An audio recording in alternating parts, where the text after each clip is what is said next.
She pretended to be a cleaner for 6 years, but one day she was questioned and revealed everything. Rachel Wilson struggled to breathe as she clutched the cleaning rag that had slipped from her trembling hands. The hallway of Mercy General Hospital in Atlanta had never felt so long and silent as it did during that tense Monday morning. That was when the cleaning supervisor, Walter Thompson, a gray-haired man with a stern expression, approached her with firm steps, accompanied by other members of the cleaning staff. "Rachel Wilson, or whatever your real name is, I need to talk to you right now," Walter said, pointing a finger at her as his voice echoed down the hallway. The woman, around 35 years old and always so quiet and dedicated all these years, felt her heart race. The other cleaners and staff began gathering around, forming a circle of curiosity and tension. "Mr. Thompson, I don't understand what you mean," Rachel replied, trying to stay calm as she adjusted the beige apron she wore over her blue uniform shirt. "Don't play dumb with me," Walter shouted, causing nurses and aides passing through the hallway to stop and watch. "I got an anonymous tip about you. Someone called me last night and said you're not who you claim to be." Rachel's legs trembled. After 6 years of flawless work, always keeping her head down and doing her duties without question, the moment she had feared most had arrived. "I want to know right now who you really are," Walter continued, crossing his arms and staring her down. "Because if you lied to get this job, that's fraud, ma'am." Mrs. Jenkins, an older cleaner who had always been kind to Rachel, stepped forward with a worried expression. "Walter, take it easy. Rachel's always been a good worker. Never caused any trouble for anyone," she said, trying to diffuse the situation. "That's exactly what bothers me, Jenkins," Walter shot back. 6 years without ever complaining, always going above and beyond, always knowing things about patients that a cleaner shouldn't know. That's not normal." Rachel closed her eyes for a moment. Every time she had secretly helped patients, every whispered word of comfort using knowledge she shouldn't have had, every moment her conscience had spoken louder than her need to hide, it all came back to haunt her. "I work hard because I need this job," Rachel said, her voice shaking. "I have a son to raise on my own." "Don't give me that excuse," Walter interrupted. "The person who called me said you have a college degree, said you've been pretending to be a cleaner for years." The silence in the hallway was almost suffocating. Nurses, technicians, and even some doctors had stopped to watch what was happening.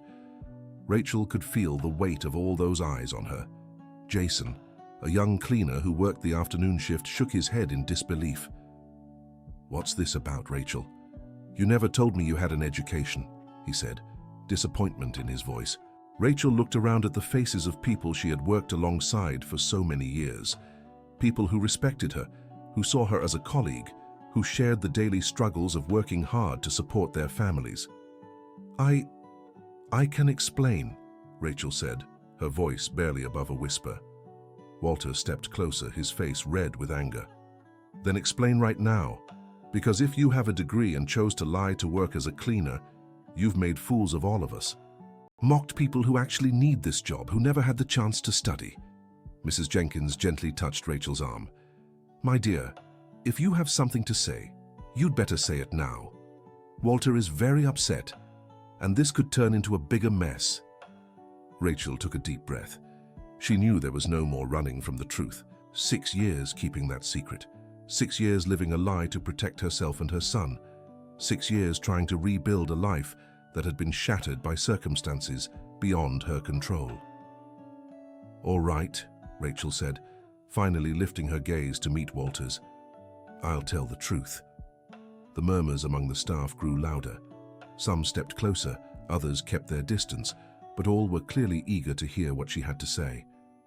"I'm a doctor," Rachel said, her voice steady, but her eyes brimming with tears. "I graduated from medical school with a specialization in pediatric neurology." The impact of her revelation was immediate. Gasps of surprise echoed down the hallway. Mrs. Jenkins covered her mouth, Jason's eyes widened, and Walter stood frozen for a few seconds, unresponsive. "You're what?" Walter shouted when he finally processed her words. "You're a doctor and spent 6 years pretending to be a janitor? Are you out of your mind? Please let me explain," Rachel begged, reaching out in a pleading gesture. "Explain." Walter was beside himself. "You made fools of all of us. You tricked me, Mrs. Jenkins, Jason, every single person in this hospital. How could you?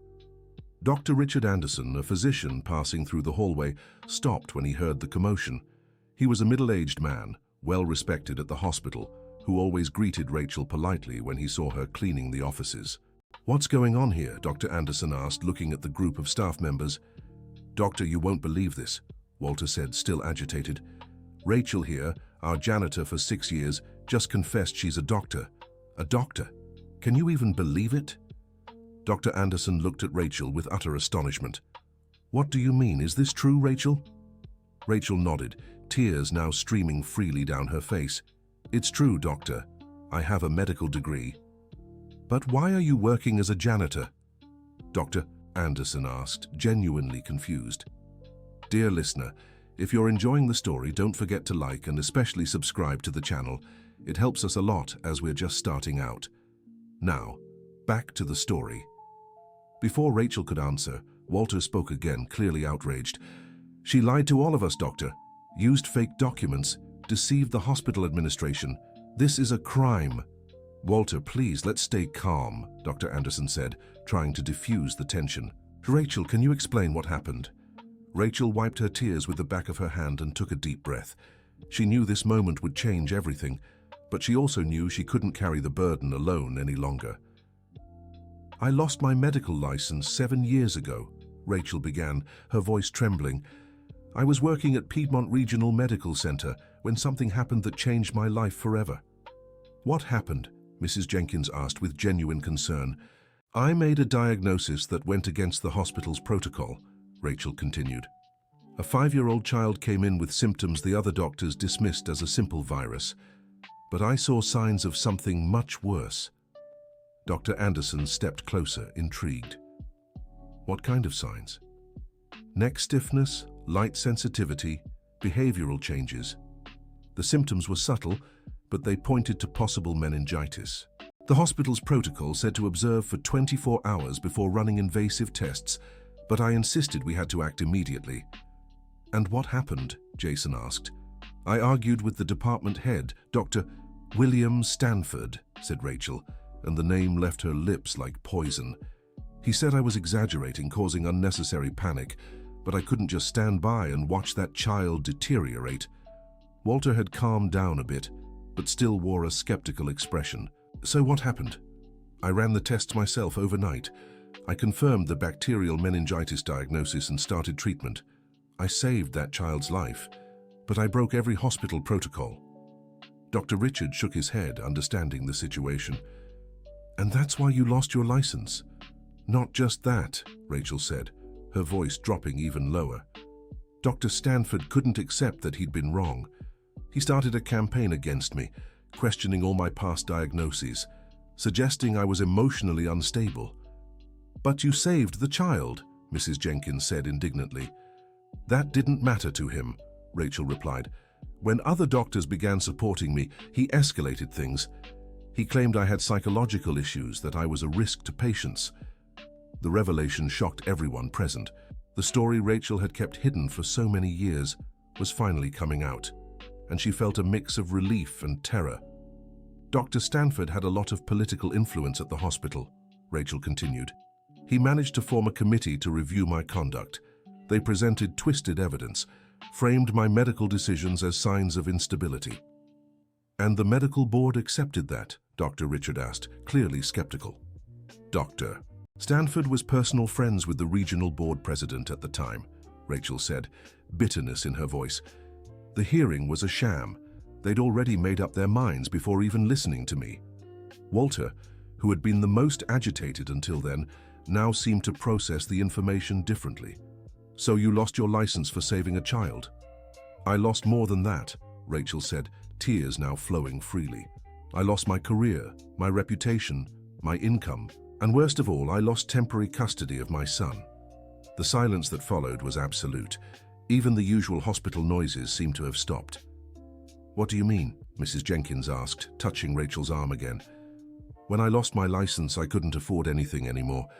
I lost my apartment, couldn't get work in the medical field, couldn't support Ethan. My ex-mother-in-law filed a petition claiming I wasn't fit to care for him." Dr. Richard shook his head, clearly shaken by the story. How long did you go without seeing your son? 2 years, Rachel answered, the pain in her voice palpable. 2 years fighting in court, taking any job I could find, living in cheap boarding houses, saving every penny to pay for a lawyer. And how did you regain custody? Jason asked. When I got this job here at the hospital, I managed to rent a small but decent home. I proved to the judge I had financial and emotional stability. Ethan came back to me 4 years ago, but he was still traumatized by the separation. Walter, who had started all this trouble, now wore a completely different expression. Why didn't you try to get your medical license back? Rachel let out a bitter laugh. I did. For the first few years I tried over and over, but Dr. Stanford remained influential, kept spreading his version of events.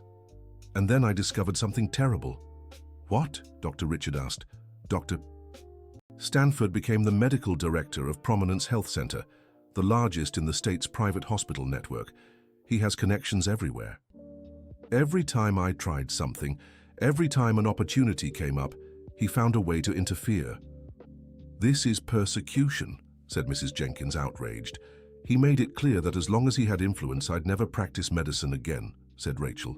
And since I needed to work to support my son, I ended up accepting this janitorial position using documents that didn't reflect my real qualifications. Dr. Richard Anderson was clearly processing all that information. Rachel, you understand this constitutes document fraud? Rachel nodded. I know I committed a crime, but it was the only way I found to start over and get my son back. Walter, who had been so aggressive at the start of the conversation, now seemed to be wrestling with his own emotions. So you're saying all these years, while you were cleaning rooms, you understood what the doctors were doing? I understood everything, Rachel confirmed. How many times did you see me standing by the door listening to medical discussions? How many times did you catch me whispering to patients? Mrs. Jenkins began connecting the dots. Is that why you always knew when a patient was feeling worse before even the nurses noticed? Yes, said Rachel. I watched for symptoms, changes in breathing, shifts in skin color. It was torture seeing things I could treat, but being unable to do anything. Jason recalled several situations. I remember you always offering water to certain patients, adjusting pillows in ways that made them more comfortable. I thought you were just very attentive. I did what I could within my limits, said Rachel. Small things that could ease suffering without raising suspicion. Dr. Richard Anderson grew increasingly impressed by her story. Rachel, in all these years working here, you never wanted to reveal your identity, never thought to talk to me or other doctors. I thought about it many times, Rachel admitted, especially when I saw cases I knew I could help with, but I was too afraid of losing this job, afraid of losing my son again, afraid of Dr. William Stanford finding out where I was. Wait a minute, said Walter, with sudden understanding. Are you telling me Dr. William Stanford doesn't know you work here? He didn't, Rachel corrected. Until last night, apparently. What do you mean? The anonymous call you got, said Rachel, fear in her voice. I'm sure it was him or someone acting on his orders. He found out where I am. Doctor, Richard Anderson seemed to grasp the gravity of the situation. Rachel, are you suggesting this Dr. William Stanford is still persecuting you after all these years? Doctor, you don't understand the kind of person he is, said Rachel, her fear evident. He doesn't forget, he doesn't forgive. To him, I'm a threat because I know the wrongs he's done, the times he prioritized profit over human lives. Walter was growing more outraged, but now for entirely different reasons. So you've been working as a janitor for 6 years because some powerful doctor is after you. That's exactly it, Rachel confirmed. Just then, Dr. Catherine Miller, the hospital director, appeared in the hallway. A woman around 50, always serious and professional, she had overheard part of the commotion. What's going on here? Asked Dr. Catherine, eyeing the group of gathered staff. Dr. Richard Anderson stepped forward. Catherine, we have a very complicated situation here. Rachel, our janitor, just revealed she's a licensed physician. Dr. Catherine looked at Rachel with surprise, then irritation. What do you mean? Walter, who now seemed to be on Rachel's side, quickly explained the situation. Doctor, Based on the story she told, it seems she was targeted by an influential doctor and lost her license unfairly. Dr. Catherine listened with an increasingly serious expression. Rachel, is this true? Yes, doctor, Rachel replied, trying to maintain her composure. Do you understand that using fake documents to get a job is a crime? I understand, doctor. I know I broke the rules, but I was desperate. I needed to work to get my son back. Dr. Catherine fell silent for a few minutes, clearly processing everything. Rachel, you'll have to step away from work immediately. I'll need to report this to the board and the legal department. They'll decide how to proceed. Rachel's heart sank. She knew this moment would come, but she still wasn't prepared. Doctor, please. I've always been an exemplary employee. Never missed a day, never caused any trouble. I know that, Dr. Catherine said, her tone softening. But you understand this is a very delicate situation. I have to follow protocol. Mrs. Jenkins stepped forward. Doctor, with all due respect, Rachel has always been the best employee we've had. Always dedicated, always careful with the patients. I understand, Mrs. Jenkins, Dr. Catherine replied. But that doesn't change the fact she lied about her identity. Dr. Richard, who had been quiet for a while, finally spoke. Catherine, maybe we should look into the story she told before making any drastic decisions. What kind of investigation? About this targeting she claims she suffered. If it's true, the situation might be more complicated than it seems. Dr. Catherine considered the suggestion. Either way, Rachel will have to step aside while we sort this out. I'll speak to the board today. Rachel's legs trembled. Losing this job meant losing everything she'd worked for over the years. Doctor, I'm begging you. I need this job. I have a 16-year-old son to support. Rachel, you should have thought of that before lying, Dr. Catherine said, though there was compassion in her voice. Walter, surprisingly, came to Rachel's defense. Doctor, I was the one who made a scene earlier, but now that I've heard the whole story, I think this is more complicated than I realized. How so, Walter? If she really was targeted by this Dr. Stanford, then she had no choice. And besides, she's always been an outstanding employee. Dear listener, if you're enjoying the story, don't forget to like and subscribe to the channel. It really helps us newcomers. Now, back to it. Dr. Richard agreed. Catherine, in 6 years working here, Rachel has never caused any issues. On the contrary, I've always noticed how careful she is with patients, how she seems to understand their needs. Now I see why, Dr. Catherine said, looking at Rachel thoughtfully. Just then, Nurse Susan, a woman around 45 who'd worked at the hospital for over 20 years, approached the group. Sorry to interrupt, but I couldn't help overhearing, Susan said. Rachel, is it true you're a doctor? Rachel nodded resignedly. It's true, Susan. That explains a lot, Susan said, shaking her head. How many times have I seen you talking to patients in such a professional way? I always thought there was something special about you. What do you mean? Dr. Catherine asked. Doctor, I can give you plenty of examples where Rachel showed knowledge no regular cleaner would have, Susan said. Just last week, she warned me about a patient in room 315 showing signs of dehydration before I even noticed. Doctor. Richard was intrigued. How so? She said she'd noticed your lips were chapped and that you hadn't gone to the bathroom in hours, Susan explained. When I checked, the patient really was dehydrated and needed an IV. Rachel was surprised Susan had picked up on that. You noticed? Of course I noticed, Susan said. It wasn't the first time. I can think of at least 5 similar situations just last month. Dr. Catherine Miller was starting to see things in a new light. Rachel, all these years, have you in a way been practicing medicine unofficially?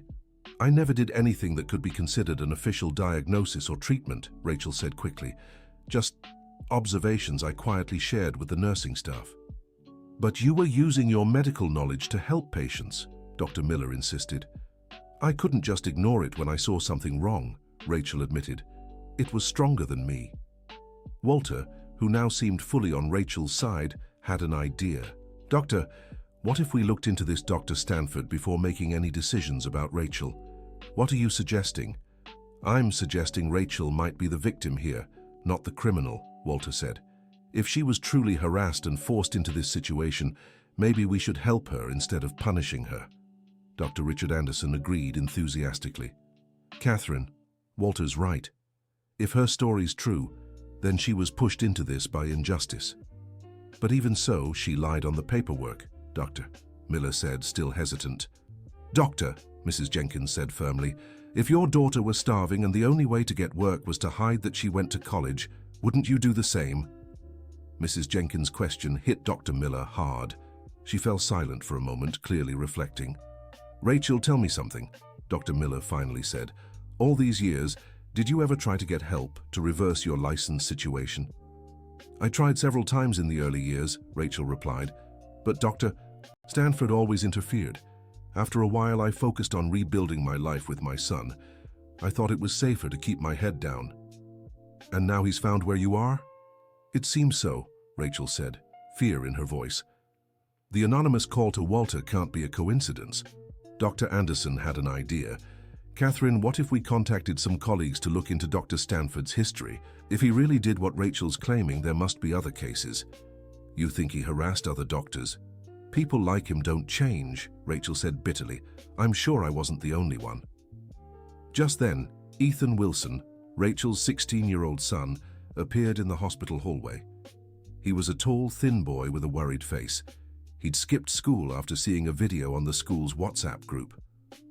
Mom, Ethan shouted, running toward the group. Rachel's heart stopped. Seeing her son here now was the last thing she wanted. Ethan, what are you doing here? Shouldn't you be in school? Mom, I saw a video going around on WhatsApp, Ethan said breathlessly. A video of you arguing here at the hospital. Everyone at school saw it. Rachel felt her world collapse. She hadn't thought anyone might have filmed the argument, and now her son was finding out in the worst possible way. Ethan, I can explain, Rachel said, reaching for him. Explain what, Mom? Ethan said, confusion and anger mixing in his voice. In the video, you're saying you're a doctor. How are you a doctor? The silence that followed was crushing. All the employees present understood they were witnessing a very intimate and painful moment. Son, let's talk about this at home, said Rachel, trying to lead Ethan away from there. No, shouted Ethan, pulling away from his mother. I want to know now, why did you lie to me? Why did you say you were a janitor when you're a doctor? Rachel felt the tears return with full force. Ethan, I never lied to you. I really do work as a janitor. But you're a doctor, insisted Ethan. Why would a doctor work as a janitor? That doesn't make sense. Dr. Richard, sensing the delicate situation, tried to help. Ethan, right? I'm Dr. Richard. Your mother is going through a very difficult time. Maybe you should talk calmly. Who are you? Asked Ethan, suspicious. I'm a doctor at this hospital. I've known your mother for years. She's always been an exemplary employee. Ethan looked at his mother, then at Dr. Richard, then at all the employees watching the scene. Mom, answer me one thing, said Ethan, his voice breaking. Were you ashamed of me? Is that why you pretended to be a janitor? Ethan's question felt like a dagger to Rachel's heart. Ethan, never. I was never ashamed of you. Everything I did was to protect you. Protect me from what? Shouted Ethan, now crying. From knowing my mother is a doctor. Do you know how humiliating it is to find out from a video everyone at school saw? Walter, who had witnessed the whole family drama, approached Ethan. Son, your mother went through very hard times. She didn't lie out of shame. She lied out of necessity. What do you mean? Asked Ethan, wiping his tears. Rachel knew she could no longer hide anything from her son. Ethan, 7 years ago, I lost my medical license because a powerful doctor targeted me. When that happened, I lost everything. My job, our home, and for 2 years, I even lost you. Ethan's eyes widened. What do you mean you lost me? Your paternal grandmother took me to court saying I wasn't fit to raise you. The judge gave her custody for 2 years. Ethan was shocked. He vaguely remembered that time, but had never fully understood what happened. Is that why I lived with Grandma Barbara? Yes, Rachel confirmed between sobs. And when I got you back, it was because I got this job here. But to get the job, I had to hide my medical background. Why? Because the doctor who targeted me has a lot of influence. If he knew where I was working, he'd do everything to hurt me again. Ethan was processing all this information. At 16, it was hard to fully grasp the complexity of the situation. "But Mom, why didn't you tell me before?" "Because I wanted to protect you," Rachel said. "I wanted you to grow up without carrying the weight of this story."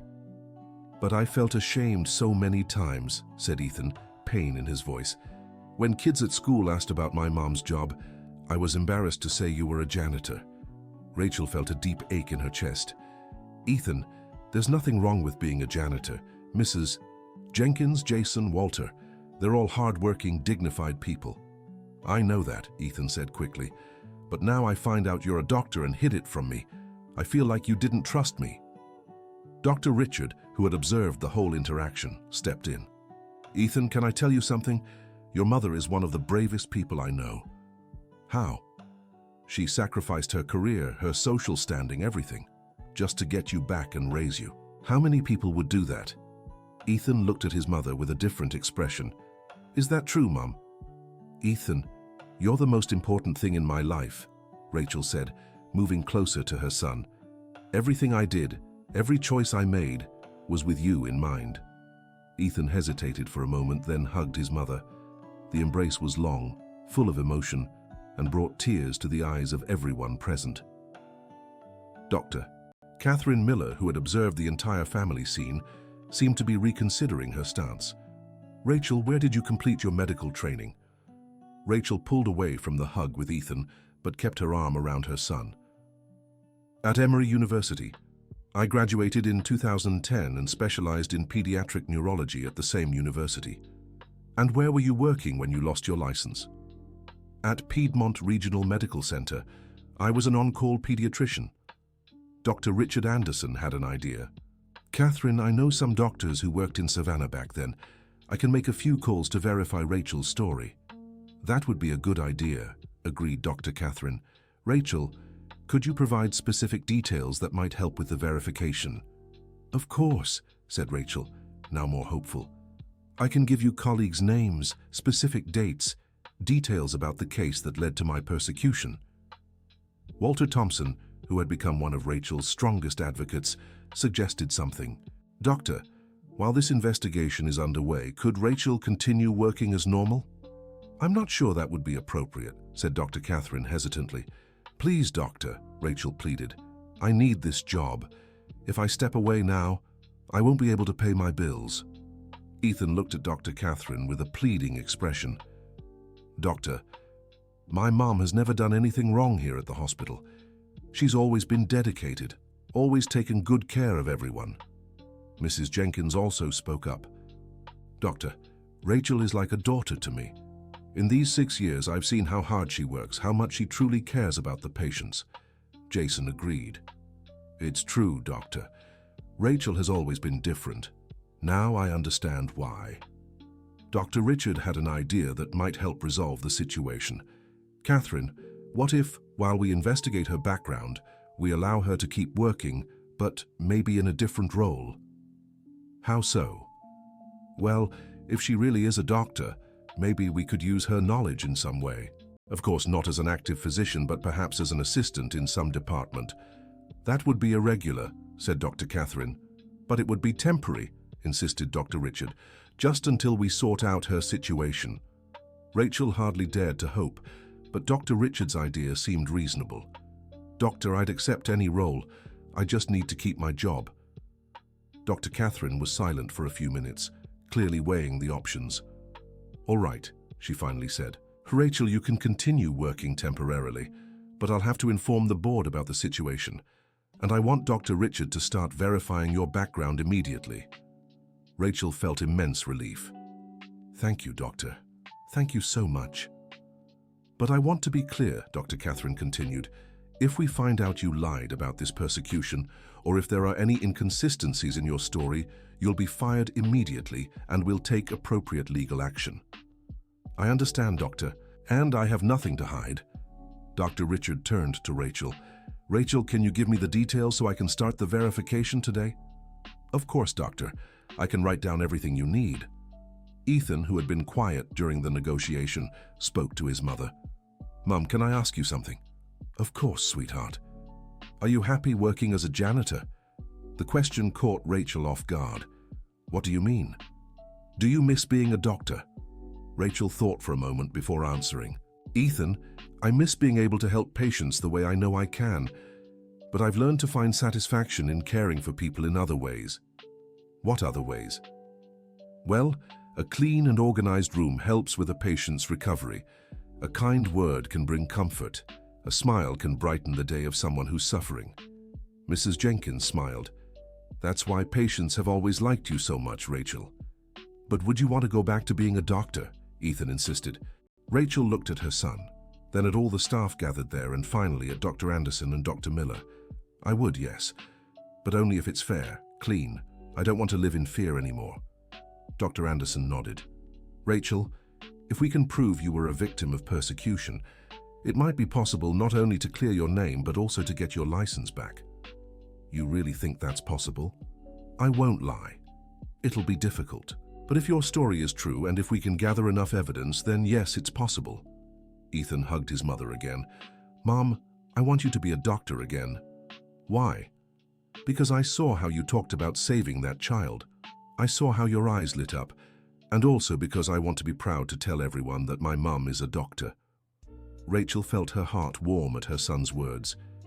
Ethan, I've always wanted you to be proud of me, no matter what I do. I am proud, Ethan said, but now I'm even prouder, because I understand you sacrificed everything for me. Walter, who had been watching the whole interaction between mother and son, stepped closer to Rachel. Rachel, I'm sorry for how I treated you this morning. You don't have to apologize, Walter, you were just doing your job. No, I was too harsh. And now I see you're going through something really hard. Walter, you only found out the truth along with everyone else. But I should have given you a chance to explain before making such a scene. Dr. Anderson interrupted the conversation. Everyone, I'm going to start the verifications right away. Rachel, can you come to my office to give me all the details? Of course, Doctor. Dr. Miller addressed the group. Everyone, I need you all to be discreet about what happened here today. Until we resolve Rachel's situation, I don't want this turning into hospital gossip. They all agreed. And Rachel, from now on, you'll be working directly with Nurse Susan. She'll guide you through your new temporary duties. Rachel looked at Susan gratefully. Thank you, Susan. Rachel, working together, I'm sure we can help the patients even more, Susan said with a smile. Ethan got ready to go back to school. Mom, when you get home today, I want you to tell me the whole story. Everything. All right, son. There'll come a time when you'll know it all. And Mom? Yes? I love you, and I'm so proud of you. Rachel hugged her son one more time, feeling that, for the first time in years, there might be light at the end of the tunnel. Dear listener, if you're enjoying the story, don't forget to like and especially subscribe to the channel. It helps us a lot as we're just starting out. Now, continuing. After Ethan left for school, Dr. Anderson took Rachel to his office to begin verifying her story. The office was small but cozy, with diplomas on the wall and a shelf full of medical books.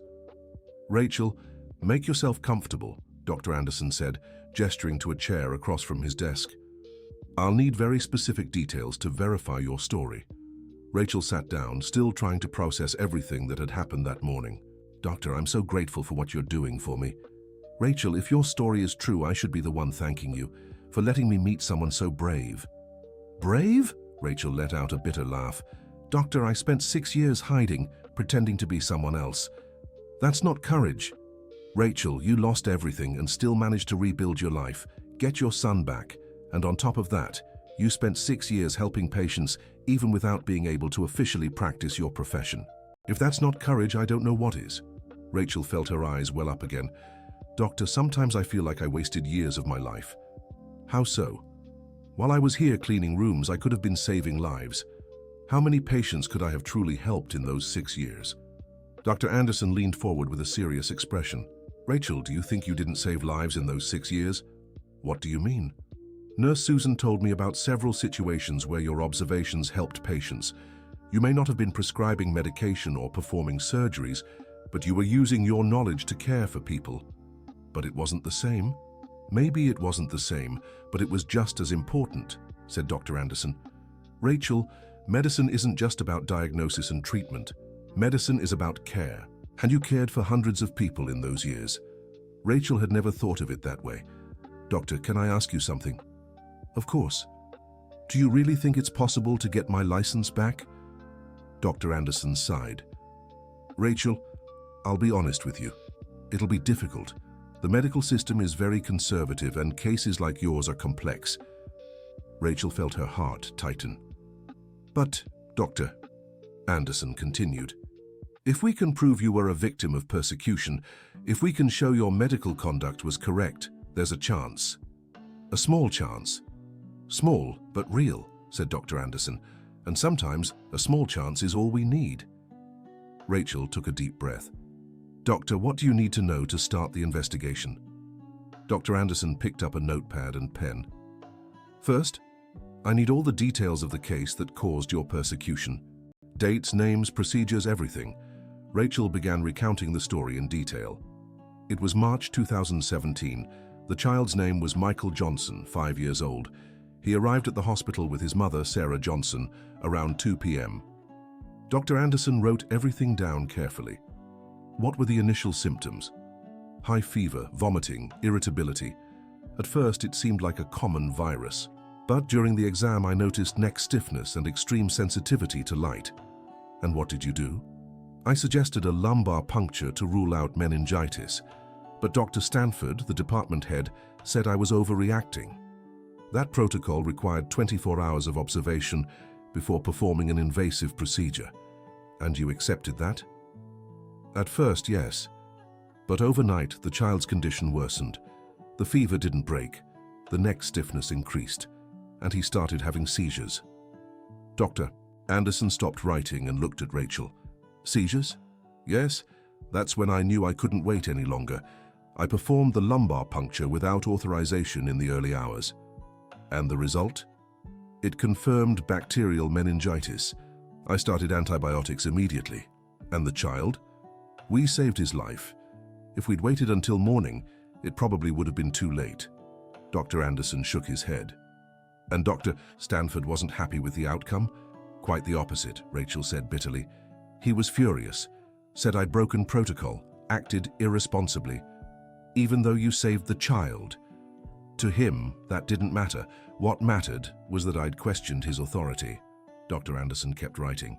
And what happened after? Dr. Stanford started a systematic campaign against me. He questioned all my diagnoses, reviewed all my cases, looked for any mistake he could use against me. And did he find any? Not real mistakes, but he began interpreting normal medical decisions as signs of emotional instability. How so? Once I spent a long time talking to a mother who was desperate because her son had been diagnosed with diabetes. Dr. Williams said I was being emotionally unstable, that I was getting too involved with the cases. Doctor, Richard was clearly outraged by what he was hearing. Rachel, do you have any proof of this harassment? I have some notes I took at the time, a few emails, but I don't know if it would be enough. Anything could help. And do you remember other doctors who witnessed this situation? Dr. Daniel Harris was a resident at the time and saw several incidents. Dr. Jennifer Cooper also works there and always supported me. Dr. Richard wrote down the names. I know Dr. Daniel. He works at University Medical Center now. I'll talk to him. You'd really do that. Rachel, if your story is true, it's my duty as a doctor to try and correct this injustice. Just then, someone knocked on the office door. Come in, said Dr. Richard. It was Nurse Susan. Doctor, sorry to interrupt, but something happened that I think you should know. What is it? Asked Dr. Richard. The director got a call a few minutes ago. It was from a doctor, William Stanford, introducing himself as the medical director of Prominence Health Center. Rachel felt her blood run cold. What did he want? He said he'd heard the hospital was employing a doctor with a revoked license and wanted to warn about the legal risks of the situation. Dr. Richard and Rachel exchanged glances. Did he mention Rachel's name? Not directly, but he said he had information about a cleaning staff member who was pretending to be less qualified than she really was. Rachel was trembling. He's trying to hurt me again. Dr. Richard stood up from his chair. Rachel, this might actually help us. How so? If he's trying to interfere after all these years, it proves there's something wrong with his story. An innocent person wouldn't do this, Susan agreed. Dr. Catherine was very suspicious of the call. She said it sounded more like intimidation than professional advice. What did Dr. Catherine say to him? She told him the hospital had its own internal procedures and didn't need outside guidance. Dr. Richard smiled. Catherine's always been sharp. Rachel, I think this might be exactly what we needed. How so? If Dr. William is trying to interfere with your professional life after all these years, that's harassment. And now we have witnesses. Rachel began to feel a hope she hadn't felt in a long time. Doctor, do you really think this could work? Rachel, now I'm even more determined to investigate your story. No one should have the power to destroy another professional's life like this. Susan turned to Rachel. Rachel, can I ask you a personal question? Of course. All these years, did you never think about seeking help from other doctors? I thought about it many times, but Dr. William has a lot of influence, and besides, I was afraid of losing my son again. What do you mean? If I drew attention to my situation, if I made too much noise, he could use it against me in court. He could claim I was unstable, obsessed with him. Dr. Richard understood the dilemma. Rachel, you were in an impossible situation. Anything you did could be used against you. Exactly, that's why I decided to stay quiet and rebuild my life slowly. But now he found out where you were and decided to attack again, said Susan. It seems so, Rachel confirmed. Dr. Richard had an idea. Rachel, you said you have some notes and emails from back then. I do. I kept everything in a folder at home. I need you to bring them tomorrow. And I also want you to write a detailed account of everything that happened, with dates and names. All right, Doctor. And one more thing, said Dr. Richard Anderson. I want you to be alert to any attempt by Dr. William Stanford to contact you or interfere in your life. You think he might try that? Rachel, people like him don't give up easily. If he's found out where you are, he might try other ways to pressure you. Rachel felt a shiver of fear. Doctor, I'm terrified of him. He has so much power, so much influence. Rachel, you're not alone anymore, Dr. Anderson said firmly. Now you have people by your side who are willing to fight for you. Susan agreed. Rachel, all of us here at the hospital are on your side. You've earned everyone's respect over these years. You'd really do this for me? Rachel, Dr. Anderson said, when a fellow doctor is unjustly persecuted, it's our responsibility to fight for justice. But I'm not even an active physician anymore. You never stopped being a doctor, Susan said. You just can't practice officially. But your heart, your dedication, your knowledge, all of that is still a doctor's. Rachel felt deep emotion. For years, she hadn't felt part of the medical community, and hearing those words was like a balm to her wounded soul. Doctor, what happens now? Now we get to work, Dr. Anderson said. I'll contact Dr. Daniel Harris today. I'll also talk to some colleagues who might have information on Dr. Stanford. And me? You keep working, gather all the documentation you have, and hold your head high, because starting today, you're no longer hiding. Rachel nodded, feeling a determination she hadn't felt in years. Doctor, may I ask why you're doing this for me? Dr. Anderson thought for a moment before answering. Rachel, when I graduated from medical school, I took an oath. I swore to use my knowledge to relieve suffering and promote health. But I also swore to defend the honor and noble traditions of the medical profession. And what does that have to do with me? Everything.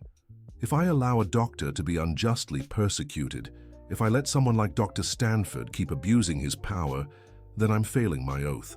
Rachel felt her eyes well up again. Doctor, I don't know how to thank you. You don't have to thank me. You just need to have the courage to fight. I have courage, Rachel said firmly. I spent 6 years hiding, but now I want to fight. Susan smiled.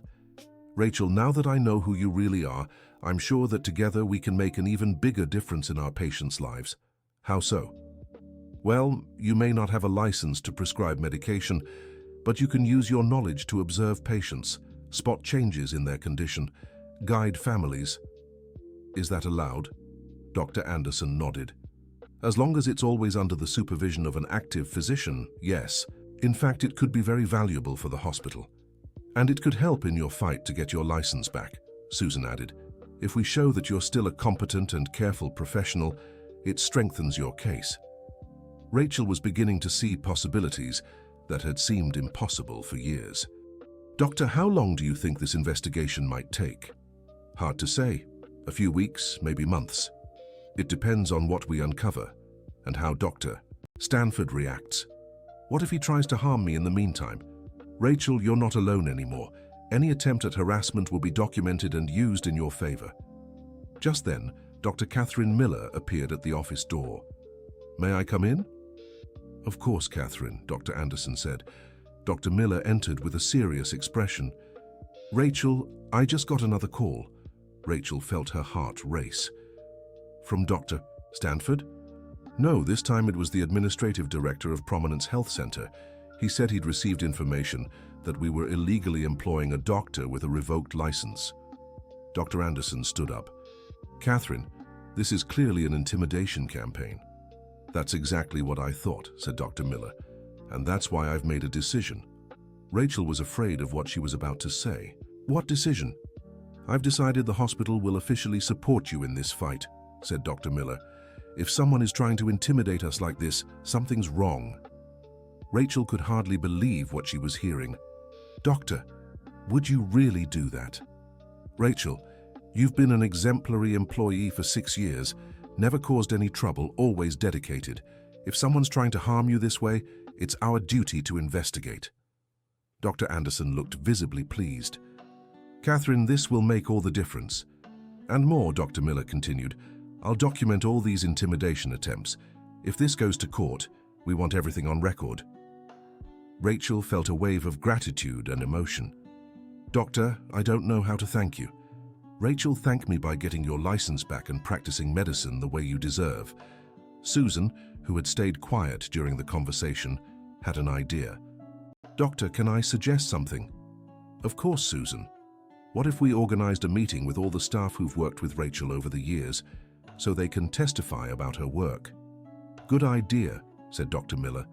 That could be very helpful. Dr. Anderson agreed. And I'll start reaching out to doctors who knew Rachel at Piedmont Regional Medical Center. Rachel felt supported like she hadn't in years. Everyone, can I say something? Of course, said Dr. Miller. All these years I've felt so alone, like I'd lost not just my career but my identity. And how do you feel now? Susan asked. Now I feel like I'm waking up from a long nightmare, like I can finally breathe again. Dr. Anderson smiled. Rachel, the road ahead might still be hard. Dr. Stanford probably won't give up easily. I know, Rachel said. But now I have something I didn't before. What? Hope and people by my side. Dr. Miller checked her watch. Everyone, I'll have to get back to my duties. But Rachel, I want you to know you have the hospital's full support. Thank you, Doctor. After Dr. Miller left, Dr. Anderson turned to Rachel. Rachel, are you ready for what's coming? Doctor, I spent 6 years running. Now I want to fight. Even knowing it might be hard? Especially knowing it might be hard, Rachel said with determination. I'm tired of living in fear. Susan stepped closer to Rachel. Rachel, can I give you some advice? Of course. During this fight, don't forget you never stopped being a doctor. You just had to find different ways to live your calling. What do you mean? I mean these past 6 years, you've cared for people. Maybe not the way you learned in medical school, but you cared, and that matters. Rachel nodded, understanding what Susan meant. Susan, can I tell you something? Of course. Sometimes these past years, I wanted to give up, to walk away and start a completely different life. What kept you going? My son. And also, the patients. How so? Even without practicing officially, I felt I could still make a difference in people's lives. A smile, a comforting word, extra care cleaning their rooms. Dr. Anderson listened intently. Rachel, that shows you never lost your medical essence. How so? Medicine isn't just about diagnosis and prescriptions. Medicine is about human care, and you never stopped caring. Rachel felt a deep emotion at these words. Doctor, can I make a confession? Of course. Every time I was cleaning a room and saw a patient suffering, I wanted to reveal myself, to say I was a doctor and that I could help. And why didn't you? Because I was afraid. Afraid of losing my job, afraid of losing my son, afraid of Dr. William Stanford. But now I want to be able to help patients the way I know I can. I want to use all my knowledge to ease people's suffering. Susan smiled. Rachel, I'm sure you'll be able to do exactly that soon. Do you really think it's possible? Dr. Richard Anderson nodded. Rachel, with the right evidence and the right support, yes, it's possible. And even if it's hard, it's worth trying, Susan added. Rachel took a deep breath. Then let's fight. End of story. Tell us what you thought of this moving story. Do you believe Rachel made the right choices all these years? How would you react if you found out a co-worker had hidden their true background for so long? Share your thoughts in the comments. We'd love to hear what you think about this journey of courage and perseverance. Don't forget to like and subscribe to the channel for more heartwarming stories.